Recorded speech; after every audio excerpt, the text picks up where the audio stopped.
Welcome to Living Legacy Leadership, where you'll be introduced to insights, tools, and strategies to leverage creative living and giving. I'm your host, Donna Kim-Brand, creative brain trainer and legacy strategy coach. I help changemakers and late career professionals who are deciding what's next to develop their thinking, learning, creativity, and collaboration skills, along with leadership mastery for a meaningful impact in their next phase of life. The guests and show content I bring to you each week all address some unique aspect of learning, leadership, or legacy. This will help you raise your own game as a leader in business and life, and also showcase some extraordinary people who exemplify living legacy leadership. At least once a month, I also offer a training session to skill you in game changer thinking for your own application. So, get your notebook ready or sharpen up your memory by tuning in your attention, and we'll dive right in.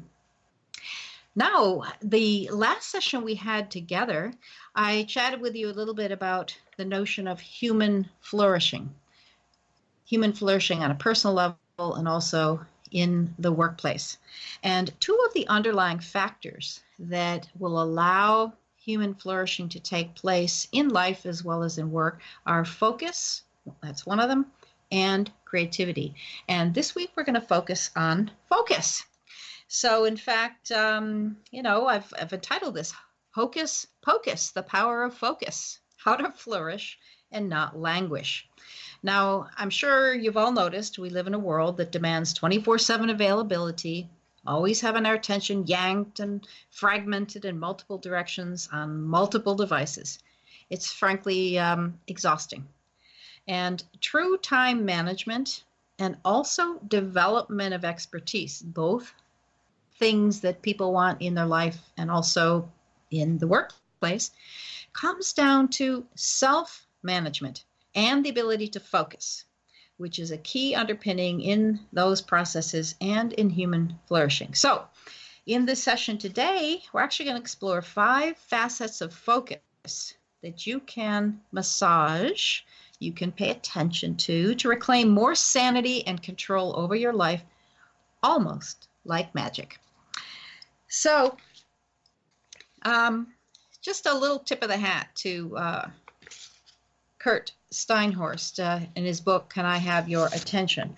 But focus is something that I've focused on for many a year. Focus is about where we direct our attention. And the reality is, focus can be very narrow and specific, or it can be broad. If I own a chain of hotels, then my broad focus might be on the location of all my properties and the ambiance that they put off in terms of my branding. But I can also focus on the doorknobs in a specific hotel in a specific city that has a specific vibe about it. So don't be fooled into thinking that even though we can say, you focus right now, it has to do with the here and the now. Focus can also take place at any time and in any place and in any breadth or scope of attention. It's really where you're directing your attention. Now, ideally, that attention is on what matters to us, what's important to us, what we care about, maybe out of interest, maybe out of a sense of responsibility for it, maybe even out of love. And if you think about it, when we are, smitten with something like a new job or a new boyfriend, girlfriend, the whole notion of being absorbed by it comes totally naturally, easily. That's just the state of what happens when we put our deep and abiding attention on something we are interested in, responsible for, or care about. And in fact, there's a Spanish philosopher whose quote is something like this: tell me what you pay attention to, and I will tell you who you are. So the flip side of that, of course, is how distracted and fragmented our society is nowadays, particularly with social media, multiple devices that people are always paying attention to, working on, and it's really hard. They've lost their ability to concentrate, and in fact, one of the means going around is that humans have a shorter attention span than a goldfish, which is something like 6 or 7 or 8 seconds, as opposed to humans, which is a second less. Now, I don't know how they're measuring that, frankly, but it's a pretty scary statistic, and all the same. Now, real focus allows for things like deeper engagement. And when you get more deeply engaged in something or someone, what happens is your interest grows. So when I was doing a lot of work in schools and with university students and even professors, we would talk about the fact that, people choose their courses, or, they say they don't want to study something because they have no interest in it. But the reality is, once you put your attention and your focus on some subject or some thing to learn, even if it's how to play a game or, shoot pool and keep score in tennis, or whatever it is in academics or life or work, the more we pay attention and get engaged and get involved, the more we know. In this process, we're building up what I call our mental architecture, so that it's easier to hang new information on it, and therefore to remember what it is that you are paying attention to and learning. And this then not only leads to a knowing, because you are learning it by paying attention and building up your memory map or your mental architecture, but over time, with consistent practice and good feedback and mentoring, you actually develop a sense of mastery. And that's so satisfying. Now, it's what happens is that you're creating a neural network, and your repeated focus to anything, just like when you walk back and forth in fresh new snow or on pristine sand, you create a pathway. And that's what's actually happening inside your brain with your dendrites, with your neural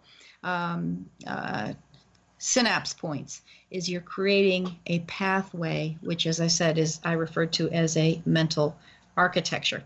And the more you pay attention long enough and deeply enough, you make all of these connections, which then makes memory easier and leads to mastery.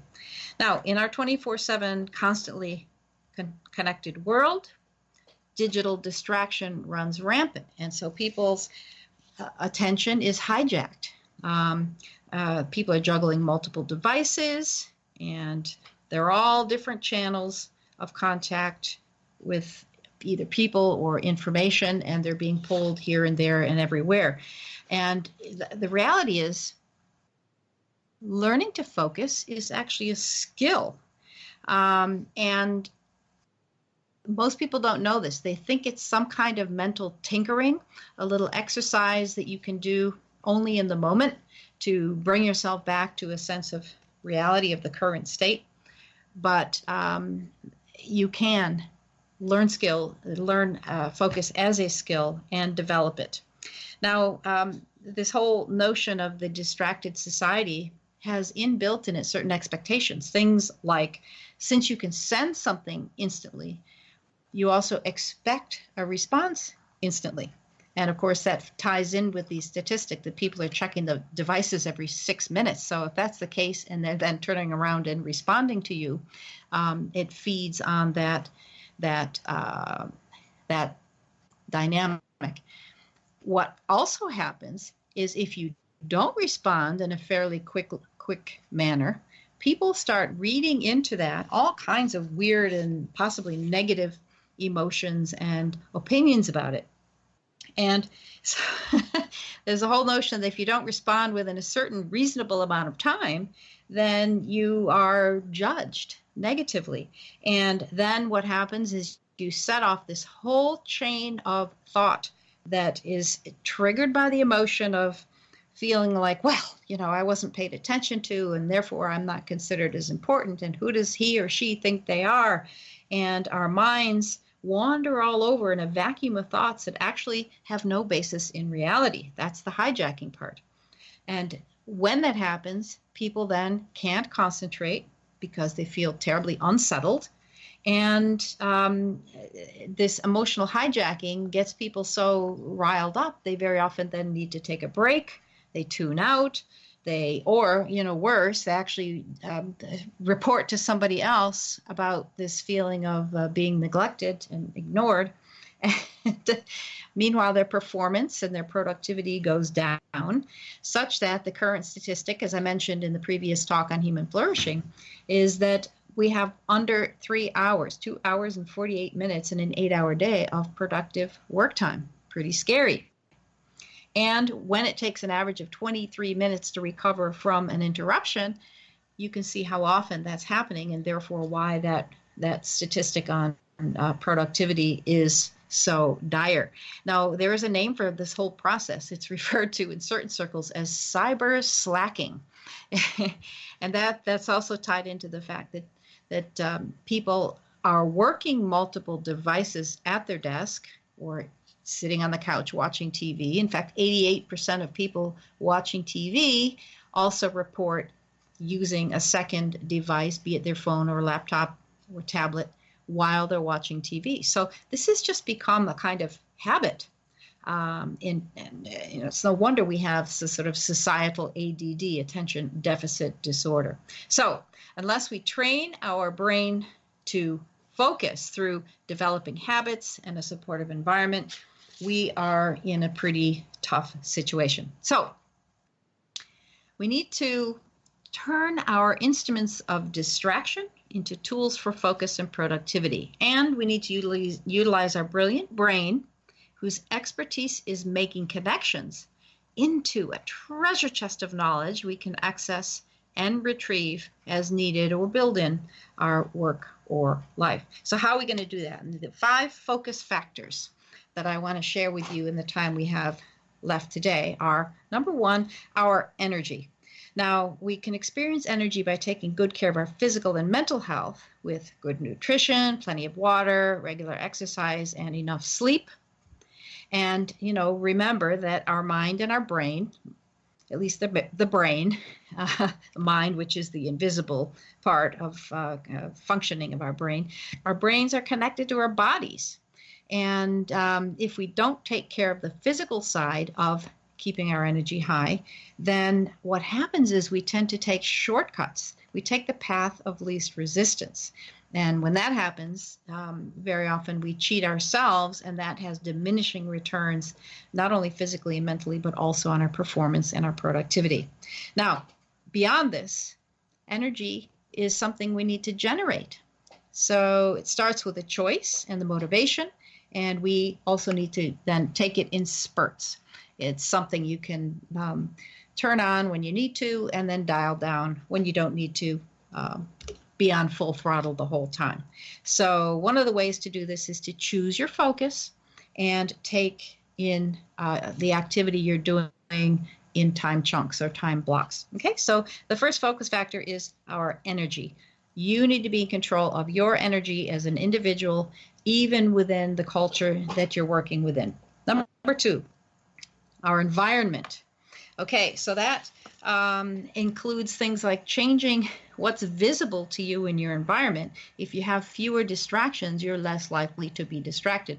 Remember the old trick when you're on a diet is to go, the first thing that a consultant would have you do is clear your cupboards of cookies and crackers or anything that would sabotage your efforts to diet, because it wouldn't be in your field of view. Well, it's the same thing with our devices. It's the same thing with how we situate our desk with people passing by and interrupting us, and so on and so forth.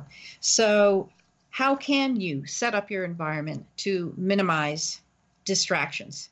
And whether it requires putting up a sign on your door or on a window when you want to have a working block of time so that people don't distract you unless it's urgent or required. But it's also things like putting your phone in a drawer or keeping it in the other room while you need to focus on a certain project in order to meet a deadline. And turn off your buzzers and your dingers on your other devices in order